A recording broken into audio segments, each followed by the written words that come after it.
Hello everyone, तो बंधु बान्धवीসকল আপোনালোক সকলোকে স্বাগতম জনাইছো মোৰ হিমান্ত টিপছ এণ্ড ব্লগ চেনেলটোলৈ। তো বন্ধু বান্ধৱীসকল যিটো নেকি আমাৰ ডাইৰেক্ট ৰিক্ৰুটমেণ্ট গ্ৰেড 3 আৰু গ্ৰেড 4 ৰ যিটো এক্সাম হৈ গৈছে, তো তাত মানে বহুতে এতিয়া মানে এটা কথা মানে কৈ আছে যে আমাৰ কাট অফটো কিমান মান যাব। তো আজি আপোনালোক কাট অফটো কিমান মান যাব তো সেইটো বুজাবলৈ চেষ্টা কৰিম, আৰু লগতে কিমান ল'ৰা ছোৱালী মানে এপ্লাই কৰিছে, মেল ফিমেল কিমান টোটেল এপ্লাই কৰিছে, তো সকলোখিনি ক'বলৈ চেষ্টা কৰিম। গতিকে আপোনালোকে ভিডিঅ'টো শেষলৈকে চাই থাকিব। তেন্তে বলক আমি ভিডিঅ'টো আৰম্ভ কৰোঁ। তো বন্ধু বান্ধৱীসকল ডাইৰেক্ট ৰিক্ৰুটমেণ্টৰ যিটো গ্ৰেড 3 আৰু গ্ৰেড 4 ৰ যিটো এক্সামৰ মানে প্ৰথমতে কৈ দিওঁ যে মানে পেপাৰৰ কথা কৈ দিওঁ। তো প্ৰথমতে আপোনালোকক কৈ দিওঁ যে পেপাৰটো আমাৰ মানে দুটা ভাগত আছিল, তো গ্ৰেড 3 আৰু গ্ৰেড 4 ৰ। তো প্ৰথম মানে 4 ৰ যিটো প্ৰথমতে এক্সাম হৈছিল, তো প্ৰথমতে পেপাৰ 1 আছিল, তো 10টাৰ পৰা এইটো অনুষ্ঠিত হৈছিল পেপাৰটো, আৰু পেপাৰ 2 আছিল, তো সেইটো 2টা বজাৰ পৰা আৰম্ভ হৈছিল। তো গ্ৰেড 3 ৰ দুটা পেপাৰ আছে, তো দুটা পেপাৰত মানে দুটা শিফ্ট আছিল, তো সেইকাৰণে এটা 10টাৰ পৰা আছিল আৰু এটা 2টা বজাৰ পৰা আছিল। আৰু প্ৰথমতে গ্ৰেড 4 ৰ কথা কৈ দিওঁ যে প্ৰথমতে ফাৰ্ষ্ট পেপাৰটো আছিল মেট্ৰিক লেভেলৰ। তো মেট্ৰিক লেভেলৰ পোষ্ট আছিল 4646টা পোষ্ট আছিল, আৰু টোটেল এপ্লিকেশ্যন টোটেল ল'ৰা মানে টোটেল মেল ফিমেল এপ্লাই কৰিছিল 4,02,056টা ল'ৰা ছোৱালী এপ্লাই কৰিছিল। আৰু চাবলৈ গ'লে এতিয়া ৰেচিঅ'টোৰ কথা, তো ৰেচিঅ'টো আছে এটা পোষ্টৰ এগেইনষ্টত 86টা কেণ্ডিডেট আছে এটা পোষ্টৰ এগেইনষ্টত। তো আৰু ছেকেণ্ড পেপাৰ যিটো আছিল, তো সেইটো ক্লাছ 8ৰ পৰা আছিল, আৰু পোষ্ট আছিল টোটেল 9,635টা পোষ্ট আছিল, আৰু এপ্লিকেশ্যন মানে টোটেল ল'ৰা ছোৱালী মানে এপ্লাই কৰিছে 1,06,746টা টোটেল ল'ৰা ছোৱালী এপ্লাই কৰিছে, আৰু এটা চিটৰ এগেইনষ্টত মানে 11টা আছে।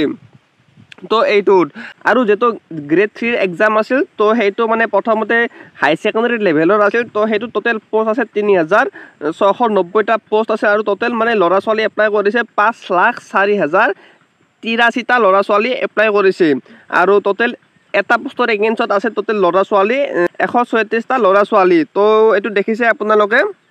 আৰু গ্ৰেড 3 যিটো দুটা পেপাৰ আছিল, তো নেক্সট পেপাৰটো মানে 2টা বজাৰ পৰা যিটো আৰম্ভ হৈছে, তো সেইটো গ্ৰেজুৱেট লেভেলৰ আছিল, আৰু টোটেল পোষ্ট আছিল 8,331টা টোটেল পোষ্ট আছিল, আৰু ইয়াত টোটেল এপ্লাই কৰিছে 3,05,054টা ল'ৰা ছোৱালীয়ে এপ্লাই কৰিছে, আৰু 36টা এটা পোষ্টৰ এগেইনষ্টত আছে। তো আৰু এইখিনি যিমান আছে, তো সকলোৱে মানে মেল ফিমেল প্লাছ কৰি মানে ইমান মানে পঠাইছে, আৰু ইমান মানে পোষ্টও আছে এটা পোষ্টৰ এগেইনষ্টত, তো ইমানটা কৰি আছে। আৰু এতিয়া ফাইনেল কাট অফটোৰ কথা ক'বলৈ গ'লে, তো ফাইনেল কাট অফটোৰ কথা কৈ দিওঁ আপোনালোকক। তো বন্ধু বান্ধৱীসকল কাট অফটো মই এক্সপেক্টেড কাট অফ কৰি এটা ভিডিঅ' বনাইছোঁ যে কাট অফটো মোৰ অনুমানিক এইটো কিমান মান যাব পাৰে। তো গ্ৰেড 4 ৰ যিটো মানে দুটা পেপাৰ আছিল, তো দুটা পেপাৰৰ কাৰণে কাট অফ কিমান মান যাব পাৰে, তো কাট অফটো ইয়াত আছে তলত।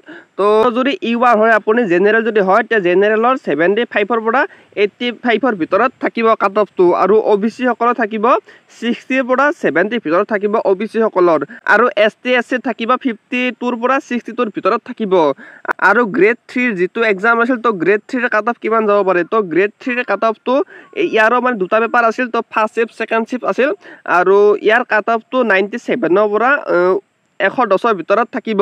মানে জেনেৰেল সকলৰ যিবিলাক জেনেৰেল আছে, তো তেওঁলোকৰ 97ৰ পৰা 110ৰ ভিতৰত থাকিব, আৰু OBC সকলৰ 86ৰ পৰা 95ৰ ভিতৰত থাকিব, আৰু ST SC সকলৰ থাকিব 72ৰ পৰা 84ৰ ভিতৰত থাকিব এইটো। তো আপোনালোকক দেখালোৱে যে গ্ৰেড 4 আৰু গ্ৰেড 3 কিমান মান কাট অফ যাব পাৰে, আৰু এইটো হৈছে এটা এক্সপেক্টেড কাট অফ হয়। তো এইটো মোৰ অনুমানিক কাট অফ, তো কাট অফ ইমানটোৱে থাকিব, তাত বেছি নাযায় কাট অফটো। আৰু ইয়াৰ যিটো ৰিজাল্টটো এতিয়া কেতিয়া দিব, তো ৰিজাল্টটো আমাৰ CM ছাৰে যিহেতু ঘোষণা কৰিছিলেই, মাননীয় মুখ্যমন্ত্ৰী ডাঙৰীয়াই ঘোষণা কৰিছে যে ছেপ্টেম্বৰ মাহৰ লাষ্টলৈকে ৰিজাল্টটো দিবলৈ মানে বহুত চেষ্টা কৰিব। তো ৰিজাল্টটো ছেপ্টেম্বৰ মাহলৈকে হয়তো দি দিব পাৰে, তো তেতিয়াও নিদিলেও বহুত সোনকালে ৰিজাল্টটো আহি আছে আপোনালোকৰো, আৰু আপোনালোককো অতি সোনকালে নিযুক্তি দিব। আৰু যিহেতু 12,000 নিযুক্তি আমাৰ 22 ছেপ্টেম্বৰৰ দিনাখন দিবই, আৰু সেইকাৰণে আপোনালোকৰো 26,000ৰ পৰা 30,000লৈকে মানে এপইণ্টমেণ্ট খানাপাৰাত দিব, অতি সোনকালে দিব আপোনালোককো। আৰু এইটো হৈছে মোৰ এটা অনুমানিক কাট অফৰ ভিডিঅ'। আপোনালোকে যদি চাই ভাল পাইছে, তেনেহ'লে প্লিজ লাইক কমেণ্ট আৰু ছাবস্ক্ৰাইব কৰিব, আৰু লগতে শ্বেয়াৰ কৰিব। আৰু আজিলৈ এইখিনি আছিল ভিডিঅ' চাবলৈ ধন্যবাদ। জয় হিন্দ, বন্দে মাতৰম।